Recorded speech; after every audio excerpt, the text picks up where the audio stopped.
días, estimados. En primer lugar, quiero disculparme por el atraso en cuanto al apoyo ofrecido para el laboratorio número 2. Sin embargo, lo vamos a discutir ahorita y lo importante, recuerden, es aprender y aprender bien. Muy bien, este es el documento que elaboré en español para el laboratorio número 2. Básicamente consiste en 4 partes y las vamos a abordar aquí de manera rápida para hacerles algunas cuantas indicaciones en cuanto al documento elaborado, que tiene observaciones, tiene hints y tiene también algunas respuestas que les he facilitado. Entonces, la primera parte del laboratorio es básicamente lo siguiente. Ustedes léanlo con detenimiento, seguro ya lo hicieron, pero básicamente tenemos el experimento original. Y lo que va a cambiar ahora es que vamos a poner de entrada un vector de estado desconocido, ¿verdad? O sea, desconocido para nosotros, claro está, en el código, si el código sí conoce cuál es el estado particular. Entonces el objetivo o su meta es lograr conocer ese estado particular, unknown 1, unknown 2 también, unknown 3 y unknown 4. Por defecto, del horno salen átomos en un estado random, completamente aleatorio. Ustedes ya analizaron ese caso y recordarán que la probabilidad era un medio para cada uno de los puertos. Ahora, para el unknown número 1, por ejemplo, podemos ver que aquí salen todos los átomos. Entonces, claramente no es un estado random como el original. Ahora, yo les voy a apoyar analizando o encontrando el estado unknown número 2. ¿Verdad? Si mal no recuerdo, en el documento pueden ver aquí en la parte, después de cada uno de las secciones, para la sección 1, entonces aquí les pongo una sección que dice tips y les digo que trabajaré con el estado unknown número 2. Muy bien, entonces vamos a inicializar todo y vamos a poner el estado número 2. ¿Cuál es el comportamiento? Fíjense bien, el comportamiento para Z, cuando tenemos una medición en Z, parece ser probabilidad de un medio. Sin embargo, si lo cambio a X, entonces tendríamos una probabilidad también de un medio, ¿no? Cualquiera diría, bueno, el estado es el mismo random, pero no es así. Veamos en Y qué es lo que sucede. En Y entonces solo tenemos átomos por el puerto de abajo, ¿de acuerdo? Muy bien. Ok, entonces, en este caso particular, las probabilidades medidas se ven claramente, ¿no? Y son en Z un medio, en X un medio, como acabamos de ver, y en Y 0,1. El objetivo es entonces encontrar el estado en la base de más y menos Z, ¿no? En esta base. De acuerdo. Ahora, podemos suponer, de hecho es lo más general que podemos suponer, que los coeficientes A y B son complejos. Y la forma, podemos decir que tiene una magnitud y una fase cada número complejo. Sin embargo, realmente está de más decir esto, o sea, está de más tomar estas 4 incógnitas, estas normas y estas fases. Pues vamos a reducir en 1 el número de incógnitas por simplicidad. ¿Cómo se logra esto? Pues fíjense bien, recordarán ustedes que yo les había explicado en un problema, el problema 1.3 del libro de McIntyre, o mejor dicho, el problema 3 de la tarea. Les había explicado que la fase general no influye en las mediciones físicas. Entonces consideremos ese problema 1.3 para tomar el resultado. Fíjense, si yo tengo un estado psi cualquiera, entonces la probabilidad de medir alguno de sus posibles resultados va a estar dado por eso, ¿no? Como ya conocemos. Ahora, ¿qué sucede si yo multiplico el estado por E a la I phi? E a la I phi no es más que una fase. ¿De acuerdo? Su magnitud es 1. Entonces, ¿cuál sería la nueva probabilidad? La nueva probabilidad sería, pues, similarmente, con la única diferencia de este término, esto. Ahora, la magnitud de este número complejo es simplemente 1, por tanto, la probabilidad nos quedaría exactamente lo mismo. Así que, si yo tengo un vector de estado y lo multiplico por una fase como E a la I teta, eso no cambia absolutamente nada. ¿Okay? Con eso dicho, entonces, retornando a nuestro problema original, nuestra función, nuestro vector de estado psi2, ¿qué sucede Si yo entonces multiplico el vector de estado supuesto de esta forma, ¿no? Y lo multiplico por e a la menos i alfa, donde alfa es la fase del número complejo A. Si hago eso, ¿verdad? Si lo multiplico y sabiendo que eso no cambia absolutamente nada, veremos lo siguiente. Esta multiplicación de estos dos términos nos va a dar simplemente 1. Por tanto, aquí solo me quedaría la magnitud de A. Disculpa, aquí se me fue la magnitud de A, ¿verdad? Pero aquí la pongo ya. Y aquí me quedaría simplemente la magnitud de B, o la norma de B, por la multiplicación de este exponencial por esta. Entonces me quedaría esto. O bien lo podemos simplemente poner y considerar esto como otra fase y ponerlo como la magnitud de A por el vector más la magnitud de B por e a la i phi por el vector menos. ¿Okay? Así que así se obtiene la forma que les sugiere el autor. Quería abordarlo para que no tuvieran dudas al respecto. ¿Okay? Entonces vamos a abordar entonces solo tres incógnitas: la magnitud, la norma de A, la norma de B y la fase phi. ¿De acuerdo? De tal forma que solo tendríamos tres incógnitas y no cuatro, como originalmente habíamos planteado. Entonces, haciendo uso de esto, encontremos primero, considerando los datos que obtuvimos del programa en la dirección Z. Entonces obtuvimos un medio y un medio. Entonces igualamos esto, ¿verdad?, a los resultados medidos, y con el postulado número 4 obtenemos básicamente cuáles son las normas de A y B. ¿De acuerdo? Sin embargo, todavía nos quedaría esta incógnita, no sabemos cuánto es la fase de B. Entonces para eso tenemos que hacer uso de los otros datos. Por ejemplo, cuánto da la probabilidad de obtener más X, cuánto da la probabilidad cuando tenemos el analizador orientado en X, ¿verdad? O sea, volviendo aquí a la configuración, cuando teníamos esto de esta forma, entonces nos salía un medio, así que utilicemos esta probabilidad de arriba. Entonces, utilizando esta probabilidad de arriba, ¿verdad? Aquí lo que hacemos es, como normalmente procedemos, el bra más por el supuesto estado psi sub 2, ¿verdad? Que lo tenemos aquí ya, pues, con solo esta incógnita. Sacamos un normal cuadrado y esto de la siguiente manera. Aquí nos va a quedar este término por este, sería un medio, y esta otra multiplicación de menos con el menos nos quedaría e a la i phi. ¿Ok? Por un medio también. Entonces esa normal cuadrado. Ahora este es un número complejo. Su normal cuadrado será simplemente multiplicar por su conjugado complejo, que sería este, y listo. ¿Cuánto daría esto entonces? Si multiplicamos estos dos términos nos daría esto que tenemos por acá. Y notemos que esto no es más que un medio, según a la identidad de Euler, un medio del coseno de phi. Perdón, no un medio. Este término sería el coseno de phi más i seno de phi. Este sería el coseno de phi menos i seno de phi. Claramente las partes imaginarias se anulan como debe ser y solo nos queda dos veces el coseno de phi.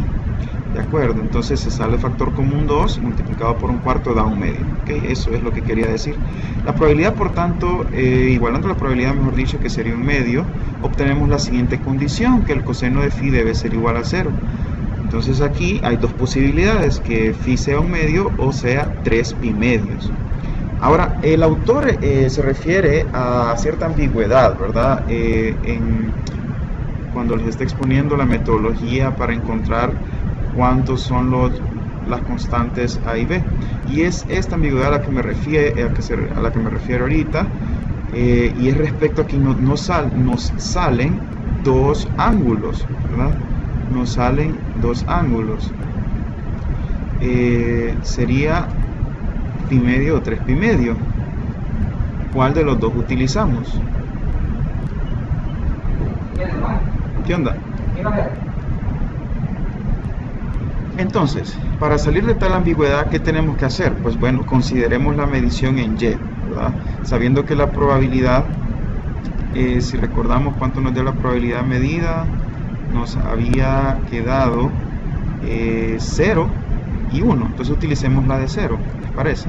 Entonces si utilizamos la de 0 haciendo exactamente lo mismo, nos van a quedar solamente un valor, que sería 3 pi medio. ¿De acuerdo? Por tanto, ya que la fase debe ser la misma para el número para el coeficiente, mejor dicho, B, complejo, entonces definitivamente tiene que ser 3 pi medios. ¿Okay? Por tanto, finalmente, poniendo los resultados aquí, en el estado original, que era A, la norma de A, que es 1 medio, más la norma de B, que es 1 medio, mejor dicho, 1 entre raíz de 2 para ambos, por E a la elevado a la fase, que es 3 pi medio. Y si operamos eso, resulta que el estado nos va a quedar 1 entre raíz de 2 aquí y menos y aquí. Entonces se recordarán que eso no es más que el vector menos en Y, ¿de acuerdo? Y eso es todo. Ahora, con ello podemos calcular las probabilidades teóricas, ¿verdad? Y sería, de acuerdo al postulado número 4, como procedemos normalmente, nos darían exactamente las probabilidades medidas. ¿Okay? Entonces, ustedes hagan exactamente lo mismo para los demás estados, o sea, unknown 1, unknown 3 y unknown 4, ¿de acuerdo? Pueden confirmar sus resultados experimentales, o teóricos mejor dicho, mediante el analizador mismo, ¿de acuerdo? ¿Qué es lo que tienen que hacer? Solo darle control, o initialize mejor dicho, user state, y ustedes obtienen de los números complejos que obtuvieron, y ponen la parte real y la parte imaginaria de lo que acompaña al vector más, aquí la parte real y la parte imaginaria de B sería, ¿verdad? Que es lo que acompaña al vector menos, ¿de acuerdo? Luego lo corren y verifican que les dé las mismas probabilidades, eso para confirmar. Ahora, les estoy también dando, compañeros, las respuestas para el unknown 1, unknown 3 y unknown 4, ¿de acuerdo? Procediendo de la misma manera. Solo quiero recalcar algo aquí. En el unknown número 3, las probabilidades que obtuve, tanto medidas como teóricas, son 1 medio, 1 cuarto y 0.067.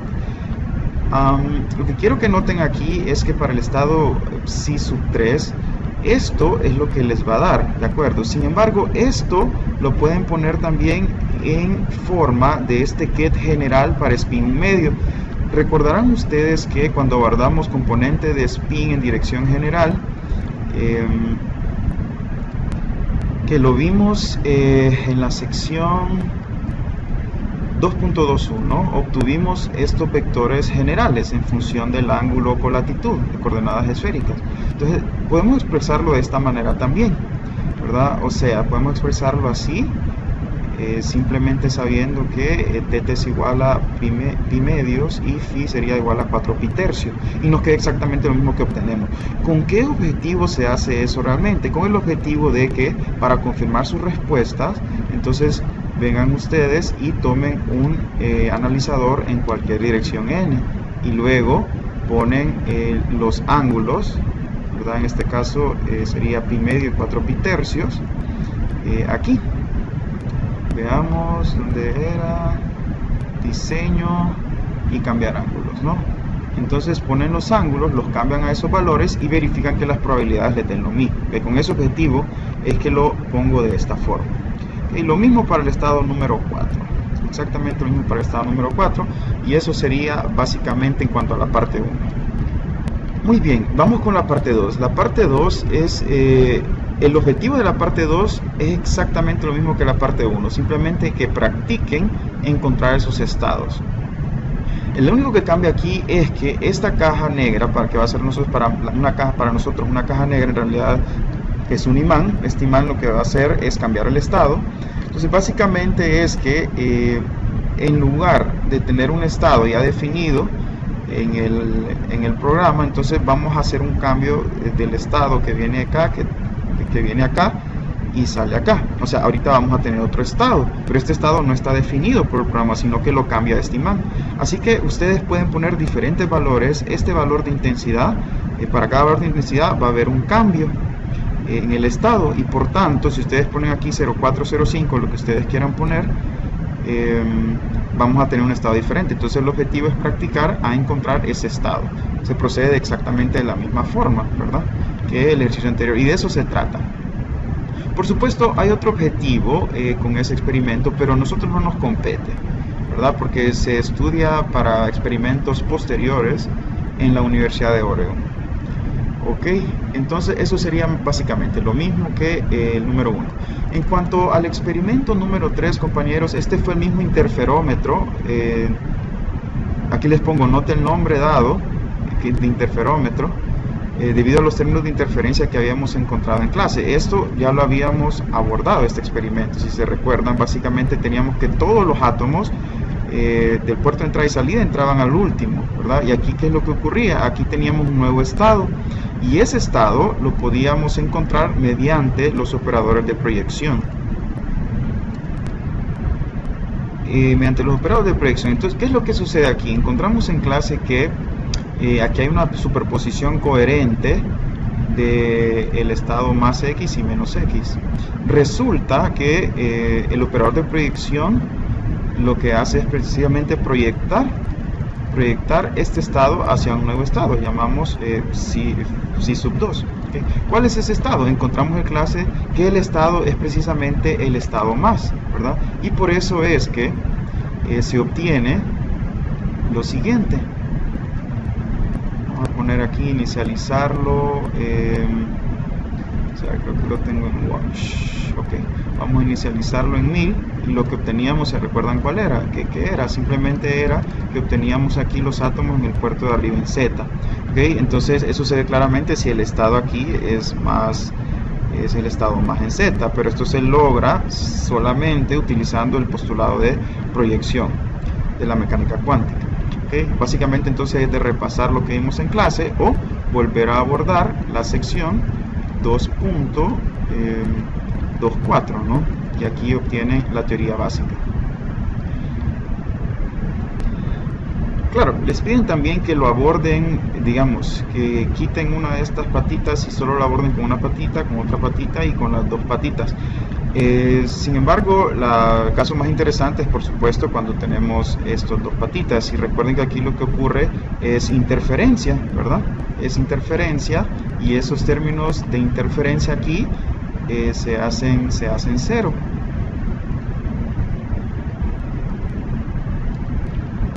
Miento, o sea, lo dije mal.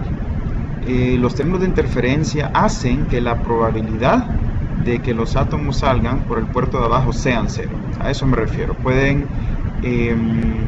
volver a ver la ecuación 2.70 y la sección respectiva para recordar ese dato. Ok, pues bien, ¿qué más? ¿Qué más? Ah, pues igual, todo esto que les estoy diciendo se los pongo aquí en escrito, en los tips, ¿verdad? Para cada uno de las partes del laboratorio.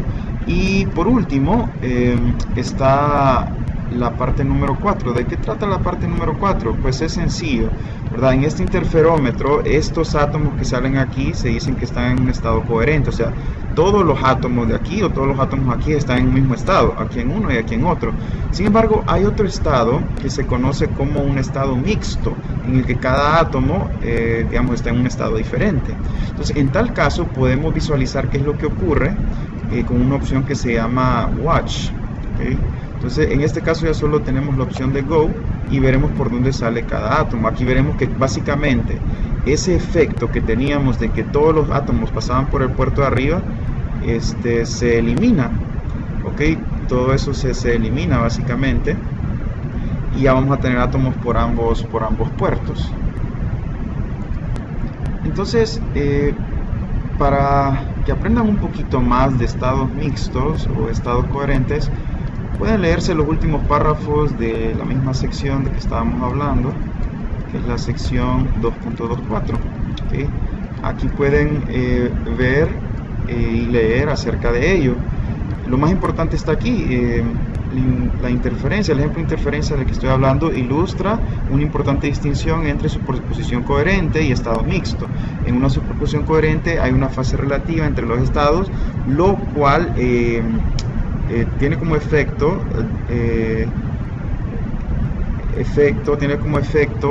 la interferencia, ¿verdad?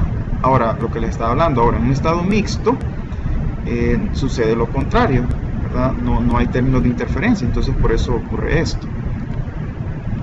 ¿De acuerdo?